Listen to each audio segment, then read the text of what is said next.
Ukraine যুদ্ধের রাজনৈতিক সমাধান চান রাশিয়ার প্রেসিডেন্ট ভ্লাদিমির পুতিন। চীন সফরে গিয়ে এমনটাই জানালেন তিনি।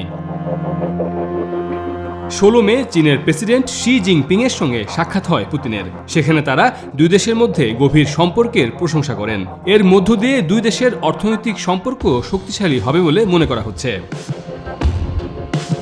সে সময় পুতিন জানান তারা ইউক্রেন যুদ্ধের একটি রাজনৈতিক সমাধান চান। ইউক্রেন যুদ্ধ নিয়ে রাশিয়ার বিরুদ্ধে কয়েক শত নিষেধাজ্ঞা দিয়েছে যুক্তরাষ্ট্র ও তার পশ্চিমা মিত্ররা। এমন অবস্থায় রাশিয়ার জন্য চীনকে দেখা হয় লাইফলাইন হিসেবে। প্রযুক্তি এবং প্রয়োজনীয় জিনিসপত্র সরবরাহ করে মস্কোকে এই যুদ্ধে বেইজিং সহযোগিতা করছে বলে অভিযোগ আছে। কিন্তু চীনের দাবি এসব প্রযুক্তির কোনোটি প্রাণঘাতী নয়, এগুলো সবই বাণিজ্যিক ব্যবহারের জন্য।